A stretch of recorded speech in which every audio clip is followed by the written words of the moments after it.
Fast forward, any come our channel, so I'll say AGH Politics Avenue. Unia arrest be akoso any IDB exum na efa PDS insensem adwumayeku a gabi ochida kon ba omiamo ekofa ba say omu emehwe na nka omu intake over ECG a akire omu hwehwe mu no na omu tata omu de baye no sebia so sebia nyaado na dwirimudi kakra ewu ma ne senti no omu amfa contract no ama wo ma omu start operation na sa na omu di sika bia na 4 individuals are linked to this power distribution service. Me no ka say BNI for insa account woman amid ongoing investigation into the alleged transfer of that said money. Esopa omukika say a large sums of money onia omu ejidi se ECG for sika onia omo etimi a transfer free ECG egugu PDS onia ehu akoba asema me no ka say police for etimi ache sa suspect we see na omo de omo din ababonten Philip Anyinsu Frǎuď Fat so fire koko any justice Menka Pribo justice Menka Pribo me no ka say de ya chiwo mu omu boama omu aye nhwehwemu a oni anya asem koto akra na flyer no ana ya project ato screen so edi ama no o se Philip Nyansu Frǎuď Fat so fire koko and justice Menka Primo arrested over alleged ECG funds transfer in PDS scandal oni ya jemre na EDB exum e wo hase yebesan ya bawura yensim fofrom hye so am say haxe GH Politics Avenue. And as NDC4 akwakoje audited account TSC mu be propaganda. Now we members of parliament, any non-MPs, in fact, me who woman no me shame fifi boni ana eti wo mo e press conference as me go for nipa boni for. Omo ye nipa boni for because me see na me share wo mo gina no majority caucus no.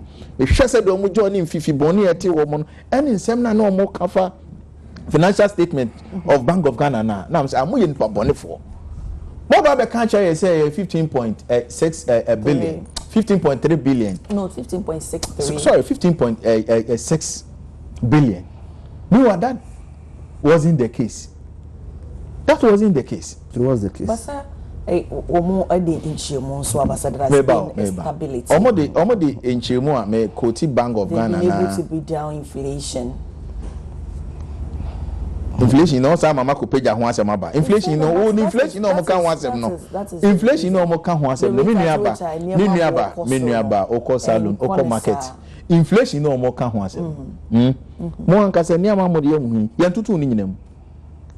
No me bisa wase. Lipstick crowd to anu yan tutu mu. What did me che no? Enti no auto lipstick.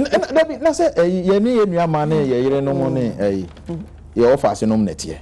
Enti dia me pese me kan say Bank of Ghana no ankasa ekwan ofo aso bebo yamane no no kro ni etiamra eno na domkuma no eche say section 58 of Bank of Ghana Act no 2002 no eche procedure ye wie sa audited account na ye debeto oman nanim na ye nkɔhye se bia ma yoko bi achi amma nipa foforo bi mfa metudwa eti ho no Bank of Ghana goofed big time.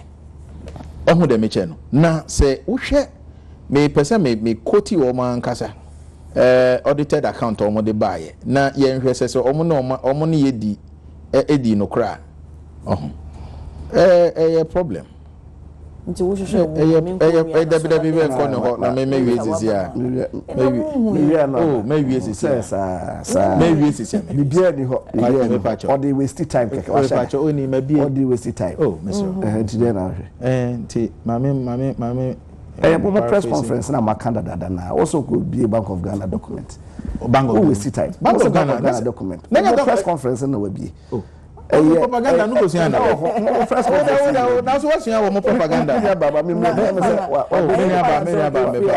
the point one shine me baba make the point me ba cho any 2025 loss or say the government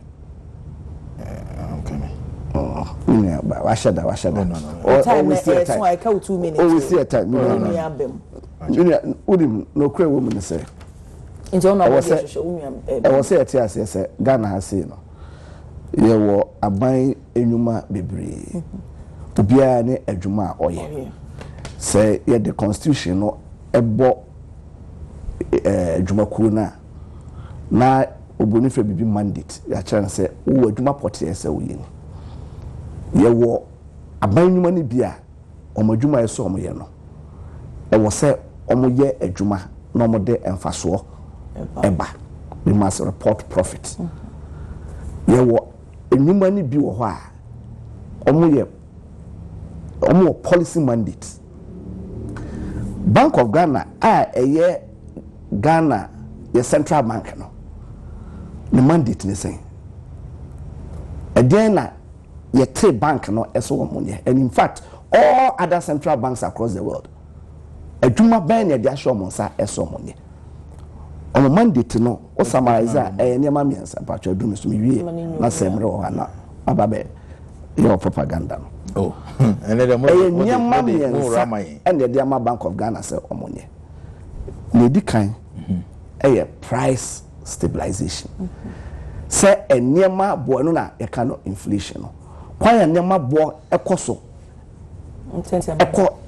content mo no ebe brase obian ka se nyama bo enko form anase entete nyama so se de na emiamu peso mo tumfuturugu enkofu ade any deflation asam na yeka inflation the moment you be suggest inflation no it means a positive rate but rate no say na economy economy be na NPP for the jai say inflation economy ekoya kudu 54%. It means say on the average no say okoto ade na say 100 cedis ade che na say osan akoso kwakoto be 150 Ghana cedis. That is what it means. Now omo free abamu no na around 23.8%. And nay inflation baba bedru 3.2%. When ben so and a Bank of Ghana so there their man no or drive up side inflation down through what mechanism? Bako the friend open market operations.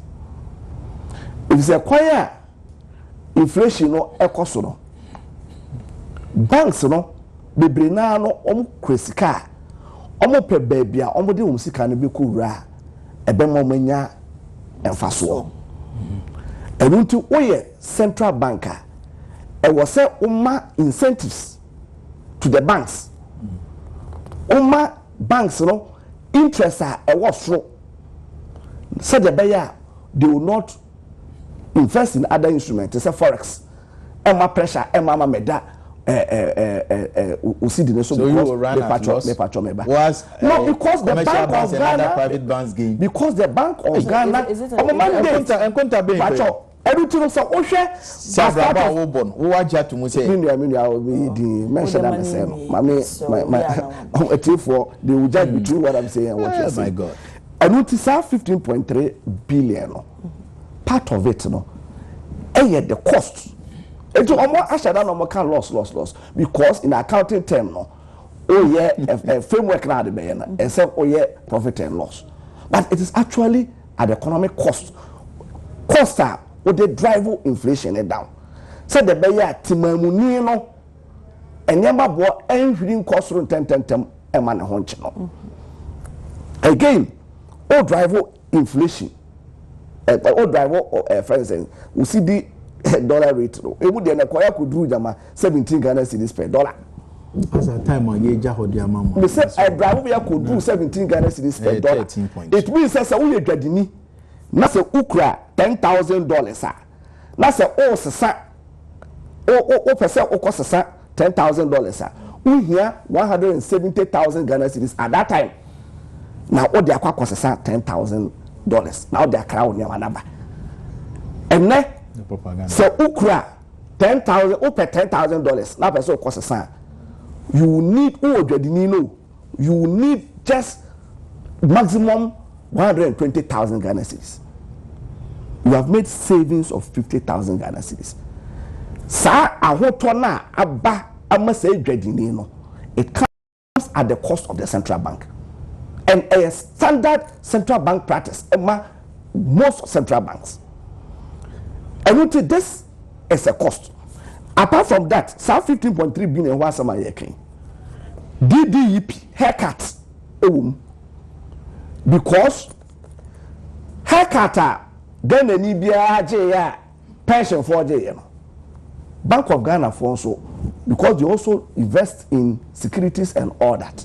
Almost on Faswa and Combina a free mono, a buyer for so say almost in track 50% in.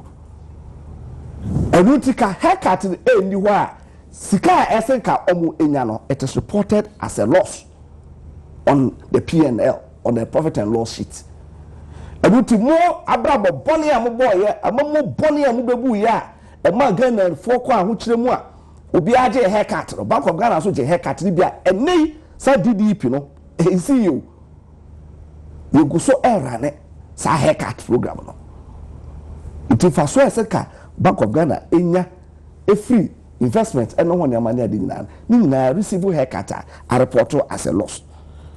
And sana re-evaluation, if it be re-evaluation.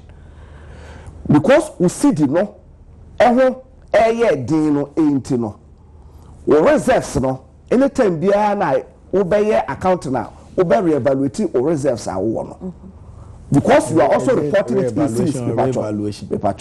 Revaluation. Because all report no in CDs intino. Don't say all reserves now holding in CDs no akofom. Because the total reserves ABA $10 billion. At the time I say dollar to CD no ABA and come 17 Ghana cedis yeah, me the example. Now when you 13 now beto here. Example, almost 17 Ghana cedis no me dey call na. About report about 170 billion. But say we see the one by a ding. Now say CD dollar no ever be drew to say be a nay and find say 11 Ghana cedis. All report to say reserves are what sa difference a yes says Ghana cedis no it will be reported as a loss multiplied by 10 billion. And you take all reserves and society, you have the same reserves, but because dollar, no, I am mere, because your reserves is in dollars. You don't keep your reserves in cedis. It is in dollars. And you take because you see the no have a bay no. So all report reserves in cedis. You say there's a loss. I have paper loss. And yes, says it will be a cotton and our bohoka. And today na NPP for NPP for in 2024 Obo will take you over import in friends in 2017 Bank of Ghana report a positive equity I know finance surplus 1.5 billion. That was the first time Bank of Ghana yet say Bank of Ghana at the cap 40 billion. How did they account for 40 billion?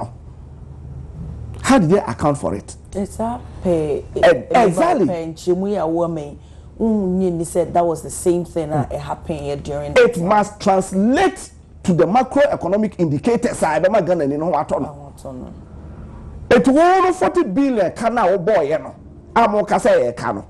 Eseka you say inflation perform drastically to single digit now and the year hunibi. Eseka you say we have a strong CDI match dollar no. I can say you say financial sector no I stabilize. I'm not for critical omode ma besia at a low interest rate. Sadema we na ye at that time. But na mo report 40 billion. Mo kwa de na aban no proposal ko yi reserves. At the back baba be intervening a friend intervention and Bank of Ghana is not doing any intervention. Reserves no egusu go ho and egusu airboard up. Oba, what we are doing now, we are intermediating. Open dollar, gold board, ewo ho, obe ton gold, okra forex, no the amount dredini now open dollar. But that is intermediation. That is what we have been doing now. You acquire reserves, bukumpu, and conquer reserves. Say and watch the reserves no ever support to economy no. NPP abreso that is what they were doing. And not now reserves and the import cover no a from could do about 3 weeks import cover and some more efiso. And then we have 5.7 months of import cover, close to 6 months of import cover. Nim I said the target and say you bring about 15 months of import cover. You so body reserves. And until you are talking about a loss, but our import cover continues to increase. It lost by 1.7 more can okay. So this is rare costa. This is rare costa Bank of Ghana. I care to make sure that our economy is stable, to make sure that you be protected Ghana for income. Say, oh, but tomorrow, what about there? You can say, oh, I never know what to do. That is what Bank of Ghana is doing. I say about Bank of Ghana. Okay. No. So what do you need sorry so? They say Bank of Ghana no any books. About Betoja say a cana and this 4 people among the betu drama or mono 15.63 billion no cranium na a cano. So chance as we speak omuntu member bontene made dispute as we speak in the per se ma Bank of Ghana ti asese press conference dom kuma no ye no any issues omu raise ye no until say omu ebeba be counter no be provide answers to the issues raised by your press conference no mestre say e mo bi antena nka say just a mere allegation said there were no. That is not the case. Me be me bisa me nuane say Bank of Ghana boka na omo boka. We're in this country and a Bank of Ghana e boka bi na omo be de be share NPP aban concern aban no the bank na di dwa boka. Enti e kano a omo bo na frase no ene 2025 a car omo ye. Any 2024 a car Bank of Ghana a boy. The end no omo kapa. That was 2025. Achawoti under NDC. And on me pese yem fe no enye analysis no. Enti ye pese a say because of says our government we are incompetent. No pese or manipulate. We and some who team course watch channel so mamena was so jemre ewa. That's an so bad in the dumbi edomania. Onia ibishia na yasum okwanshonko so.